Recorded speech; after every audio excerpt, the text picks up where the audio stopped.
TV's Rob is on woke. TV's Rob is on woke. He's on woke. Yes, that's right. It is that time again. I'm TV's Rob, and this is TV's Rob is on woke, the podcast where basically I talk about whatever I want and I don't make any type of apologies for it. Hence the title, Unwoke. It's amazing how that works, isn't it? Firstly, guys, I have to thank you for your patience this week on getting an episode out. It has been an absolutely crazy week. I tweeted about this yesterday saying that the downside to working 3 jobs and still having a freelance thing on top of it is you don't get a whole lot of time for yourself. And over the weekend, when I typically record, I didn't get a chance to. So I appreciate your patience. Try not to do that again in the future, but I probably will. But hey, this past weekend, I got to talk about it real quick. My goddaughter turned 3. I know, it's crazy. She makes me feel old. And she had a birthday party. And I didn't realize that turning 3 in the Hispanic culture was such a big deal. I guess it's more of the Catholic culture. But nonetheless, she looked absolutely adorable in her little dress. And as the godfather and godparents, Nikki and I were responsible for presenting her with a tiara and some sparkly shoes. And I guess this is also the birthday where you're supposed to be presented with your first Bible and a few other things. It was crazy. There was this big ceremony before we can really start to party. It was really crazy. But I noticed something at this party. Man, America is racist as hell. Oh my God. First and foremost, my goddaughter is of mixed parentage. Her father is Hispanic, mother is white. So obviously at this party, there were Hispanics and there were white people, but there were also some black people who were longtime friends of my cousin. And I tell you, you get all those groups of people together in one area, whew, it turns violent really quick. Oh, so much racism, so much division. I mean, I still have to get my left arm reattached after it was amputated in one of the several knife fights that broke out. It was horrific. So much blood, so much violence. Nah, I'm just kidding. There was none of that. I mean, you had white people, you had Hispanics, and you had black people all in the same area, all together. And we were all talking, laughing, getting to know each other because I had never met half of the people that were there. And everybody had a very interesting story in terms of who they were, where they came from, what they're doing, what their education, their work, everything. It was really great. And I really got to see what America really is. It's not the country that Joe Biden and other politicians make it out to be.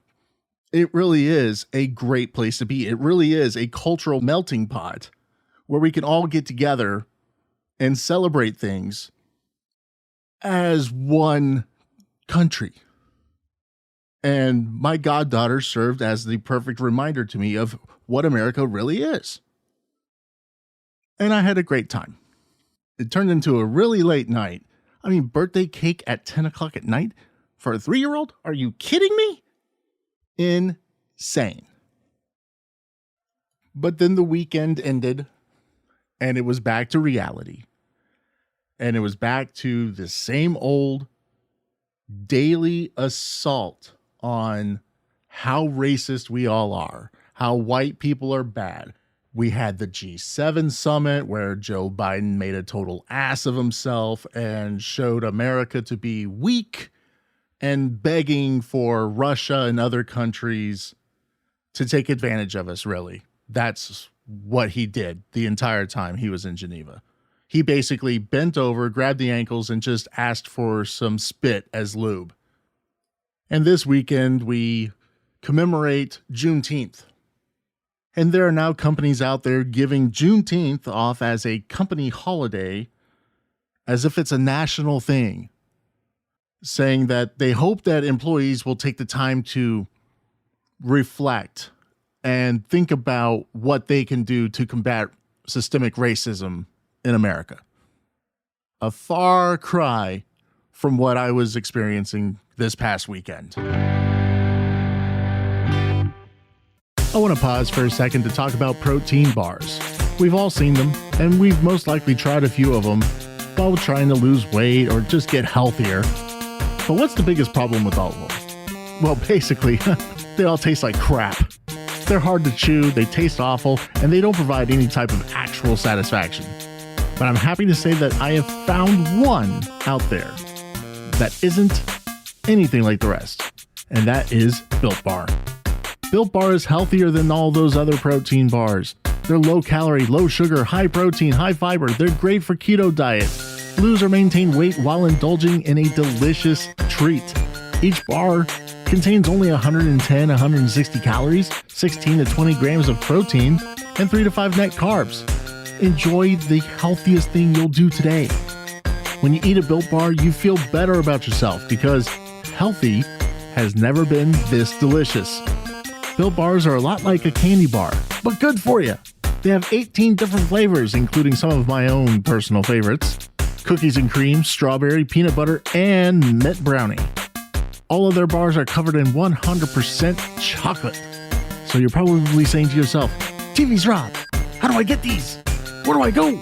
All you got to do, go to BuiltBar.com, use the promo code TVsRob to get 10% off your next order. Use promo code TVsRob for 10% off at BuiltBar.com. Trust me, you'll love them. I do. BuiltBar.com, promo code TVsRob.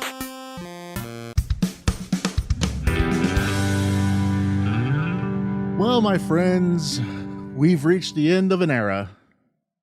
The end of a very sexy era. The era of the Victoria's Secret Angels is now gone. May we all take a moment to reflect upon that with a moment of silence. Gone are the likes of Tyra Banks, Naomi Campbell, Heidi Klum, Giselle, Adriana Lima, Alessandra Ambrosio, Miranda Kerr, Rosie Huntington-Whiteley. Those women, they're gone. Nope, no more. No more hotties for Victoria's Secret. No. It's time that we look upon the modern woman. So what do we get in the place of these women? Megan Rapinoe. You know her. You love her. And Priyanka Chopra Jonas. Yes. Because that is just perfect for Victoria's Secret, right? Right?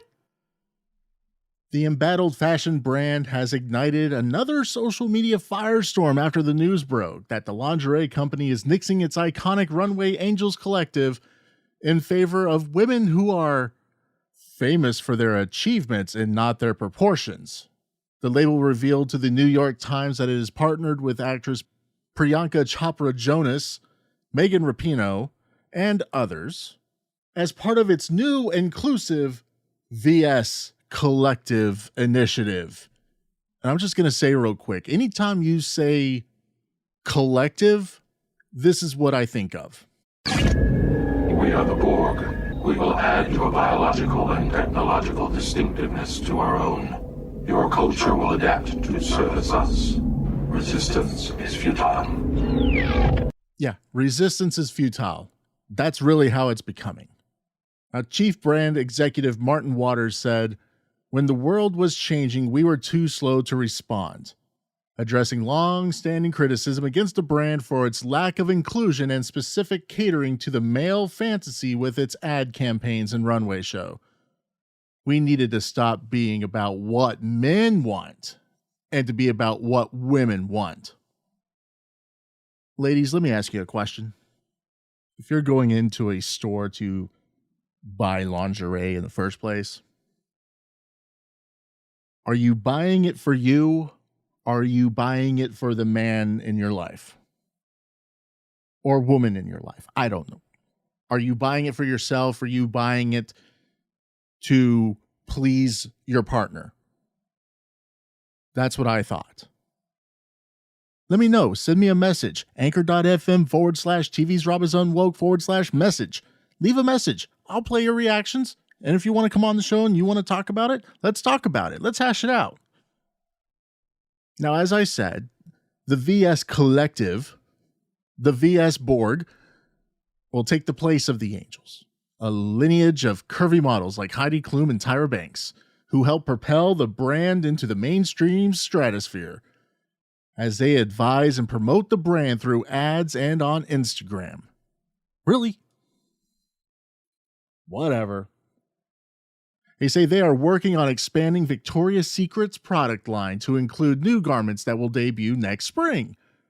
One new member of this new collective wants the brand to increase its sizing all the way up to a 5XL.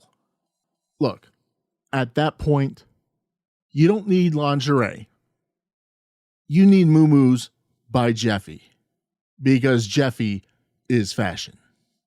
Now, Megan Rapinoe, in all her infinite wisdom, revealed that she was initially curious as to why the brand would want to partner with her, which honestly, I wonder why the brand would really want to partner with her too.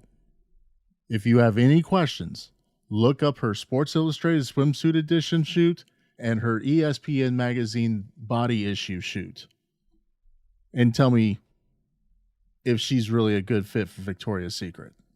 But Rapinoe said, given its track record for representation, said that the brand's former identity was, quote, really harmful, unquote, to women, and represented a patriarchal, sexist perspective marketed at young men. Not just in terms of what it meant to be sexy, but what the clothes were trying to accomplish through a male lens and through what men desired. Again, I call BS on this, because I'm guessing that a lot of times women are buying this stuff so they can feel better about themselves. How is that harmful to women?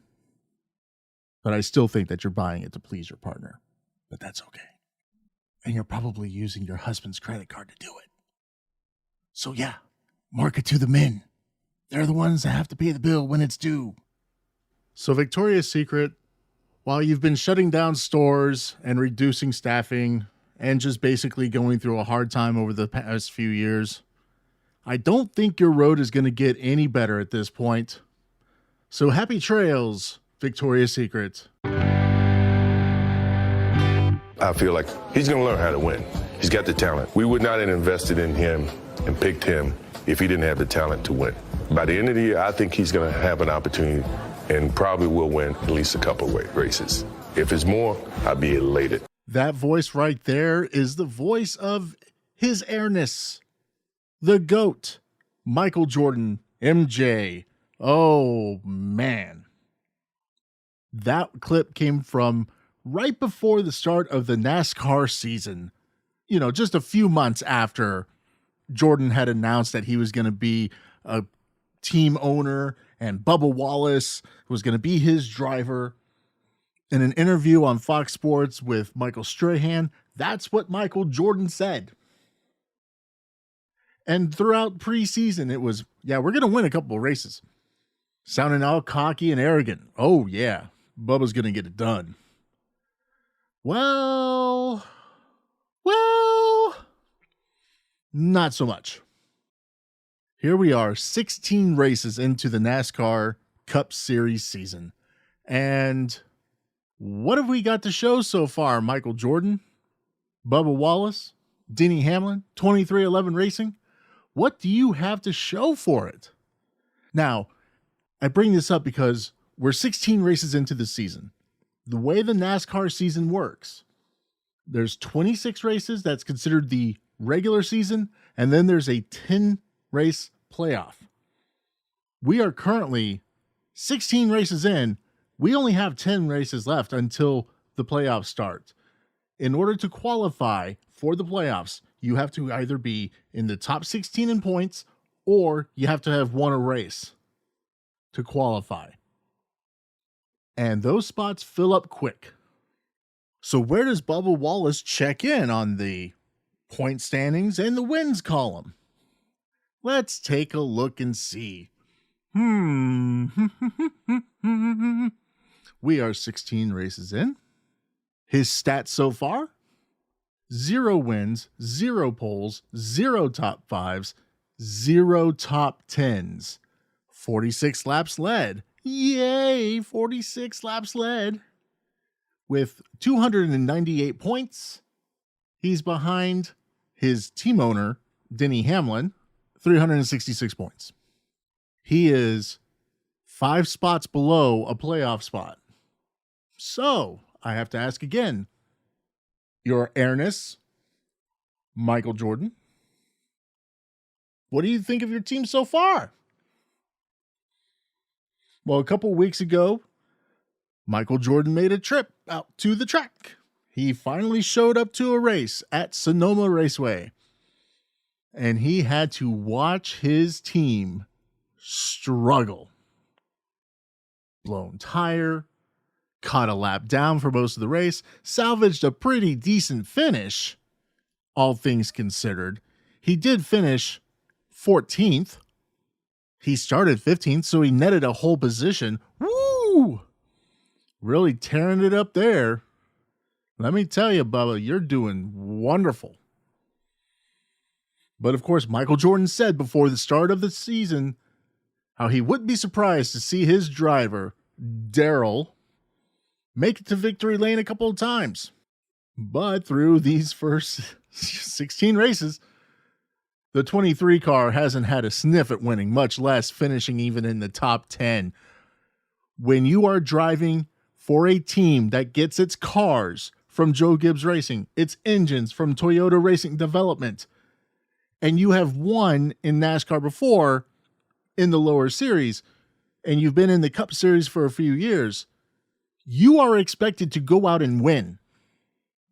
The type of alliance that 2311 Racing, Denny Hamlin, Michael Jordan have with Joe Gibbs is very much akin to that of what Furniture Row Racing had a few years ago with a driver by the name of Martin Truex Jr., who went out and won the 2017 Cup Series championship. That's what you're expected to do in this caliber of equipment. And Wallace has not performed. So Jordan shows up at Sonoma, and he wanted to do kind of a mid-season performance in review. Based on what he saw, the NBA Hall of Famer now knows that his early season expectations were wildly exaggerated. Multiple mistakes, which have dogged the team for much of the season, shows that there's a lot of work left to do. But Jordan also said that he saw several positive signs indicating that the team is headed in the right direction. Really? Are they? Are they? What he's seeing is obviously a rookie team making rookie mistakes. That's what happens with rookies. But although this is a rookie team, as in all of them together, there's nobody on that team that's a rookie. They all have numerous years of experience in NASCAR. His crew chief has plenty of years of experience as a NASCAR crew chief. Bubba himself, several years as a driver. So with all of that said, what could 2311 Racing be thinking going forward? How do we tweak the team? How do we get better cars? How do we work on our pit stops? How do we work on the engines? How do we work on the chassis setups? How do we improve communication between crew chief Mike Wheeler and driver Darrell Bubba Wallace? You would think that that's where they would start. They would say, let's look at what we're doing here and let's build. Let's figure out all the kinks and let's work this out. Well, I guess that's one thing that they're doing. But it seems that their solution to the problem is to expand to a second car in 2022. Advantageous because there will be a new car. That also proves to be a huge disadvantage because you'll have two drivers driving a brand new car. But expanding to a two-car team. So, who would you get to drive a second car? Now, your first choice was obvious, and you picked him for obvious reasons. But who do you get for a second car? Well, right now, it looks like the top candidate is 2004 Cup Series champion Kurt Busch, who is on the tail end of his career, but can still get the job done. Has that veteran leadership, has that veteran presence, who understands the cars. He has tested the next-gen car, the car that will be debuting in 2022. Kurt Busch is in a contract year with his current team, Chip Ganassi Racing. He has sponsorship from Monster Energy Drink that will follow him if he decided to go to a new team. So you have that budget, you have that influx of cash right from the get-go. And you have a guy who could become a mentor of sorts to Bubba Wallace, which I find funny because I thought his team owner should be a mentor. I mean, Denny Hamlin's been racing in the Cup Series since 2006.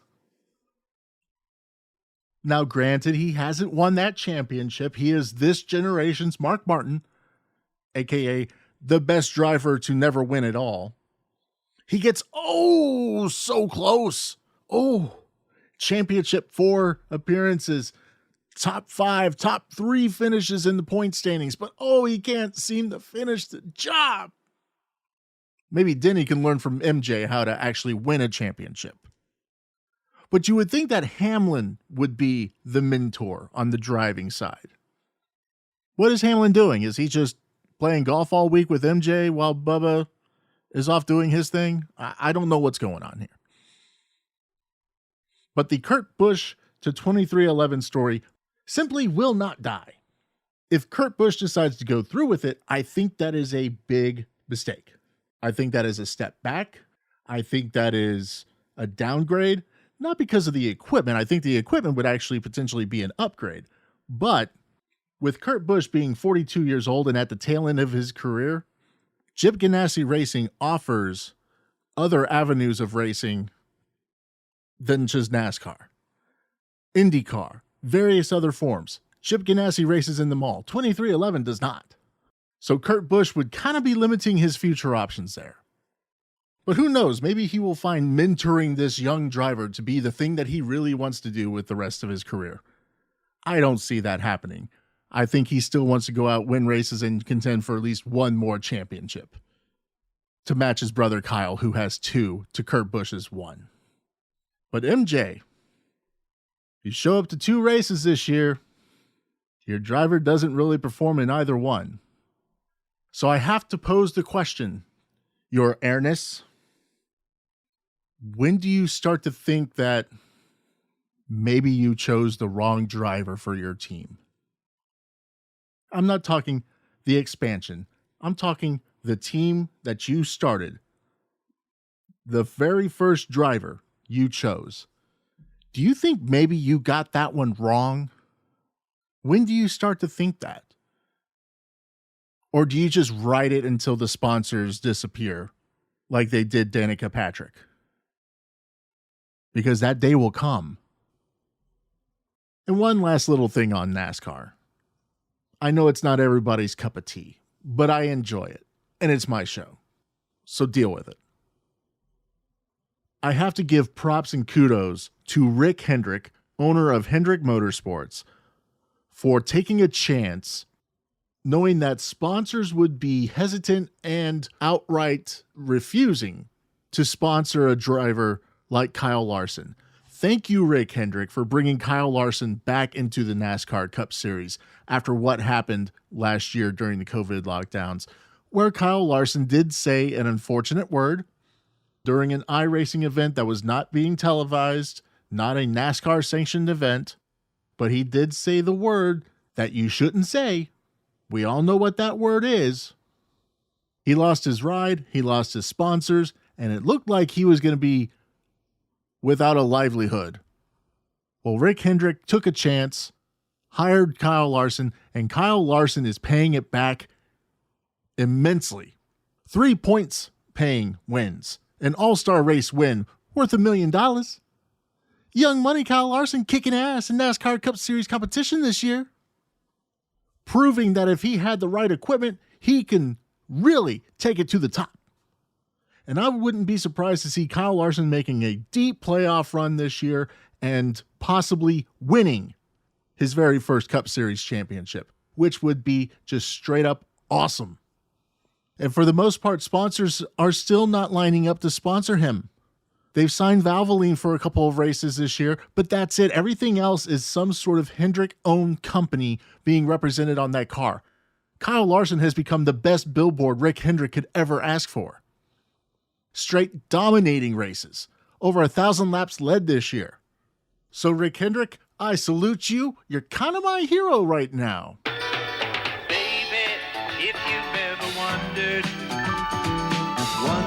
whatever became of me. I'm living on the air in Cincinnati, WKRP. Now, I'm sorry to end the show on a sad note, but I felt it was necessary considering the impact shows like WKRP had on me and the fact that I'm in the world of broadcasting.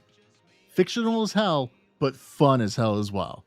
Frank Bonner, the actor who played Herb Tarlick, the tactless radio station sales manager on WKRP in Cincinnati, has died. He was 79. He died Wednesday at his home in Laguna Niguel, California, of complications from Lewy body dementia, his wife Gail told The Hollywood Reporter. He was also in St. Augustine's Academy, Just the 10 of Us, a spinoff of Growing Pains. Pretty sure you guys are pretty familiar with that. But the role I know him best for was him playing the inept but lovable Herb Tarlick, who was quite fond of polyester, plaid, and Lonnie Anderson. When I think about WKRP in Cincinnati and Frank Bonner's role as Herb, there are certain things that really stick out to me. His way of writing ad copy, his constant back and forth with Les Nesman, the way he referred to his boss as Big Guy, and just his overall rapport and the way that he thought he was a ladies' man, but it always seemed to go wrong. I'm going to share with you a clip of one of my favorite scenes involving him, where he's giving sage advice to Dr. Johnny Fever and program director Andy on women. Hey, Herb, why don't you give us your professional advice on women? You really want to know? Sure, why not? Okay. First, you get yourself a plan. Now, what's the one thing that all plans just scream out for? Hi, guys.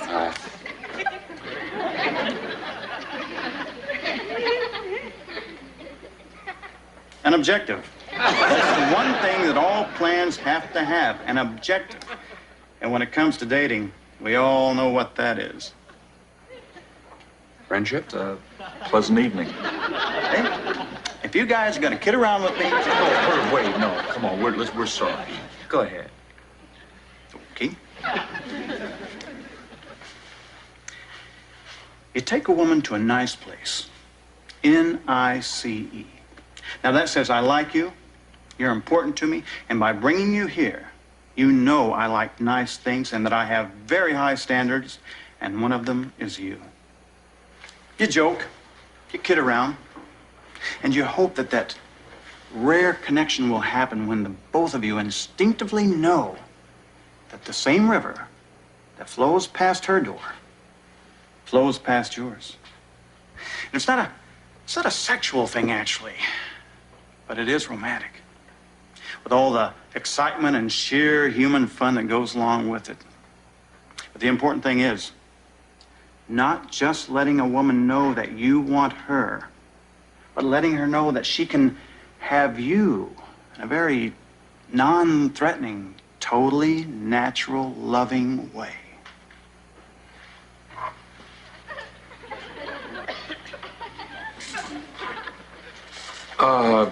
What else? Yeah, what then? Come on